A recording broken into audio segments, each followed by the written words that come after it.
আমি চলে গেছিলাম রাসের মেলায়, আর সেখানে থিম হয়েছিল আরজি করের ঘটনা। তো ঢুকতেই গেটে একটা লেখা আমার চোখে পড়লো। তো সেখানে লেখা আছে, নারী হলো শুধু মা বোনই নয়, সে একজন পূর্ণাঙ্গ মানুষ। তো এই লেখাটা আমার সত্যি খুব ভালো লাগলো। আর সত্যি বলতে কি, মেয়েদের নিজের অধিকারের জন্য লড়াই করা উচিত। সত্যি বলতে এগুলো পুজোর থিম হতে পারে, কিন্তু এগুলি সমাজে ঘটে যাওয়া সত্য ঘটনা, যেগুলি এর মাধ্যমে তুলে ধরা হয়েছে।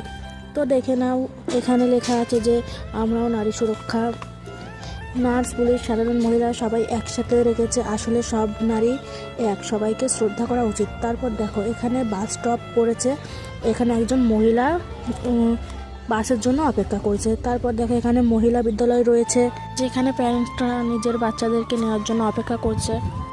আর তোমরা নিশ্চয়ই বুঝতে পারছো যে এই ব্যানারের ওপর যে ছবিগুলো আছে, তো কিসের অন্যায়ের বিরুদ্ধে এই আন্দোলনটা হচ্ছিল। তো সেটা আমার খুলে বলা লাগবে না, তোমরাও সবাই বুঝতে পারছো। আর এই দেখো, এখানে তিলোত্তমার জীবনে ঘটে যাওয়া ভয়াবহ একটা রাতকে তুলে ধরা হয়েছে। তারপর দেখো, এখানে সমাজের একটি সত্য ঘটনা তুলে ধরেছে। করে এসে নিজের সন্তানের সামনে স্ত্রীকে মারছে। এটা হচ্ছে একটা স্বাস্থ্যকেন্দ্র তৈরি করেছে, যেখানে লোকজন বসে আছে। আর এর পাশেই হচ্ছে এটা, আমি এটা বুঝতে পারছি না ঠিক কি, তোমরা বুঝতে পারলে একটু কমেন্টে বলো। তো এখানে আমার ব্লগটা শেষ করলাম, বাই।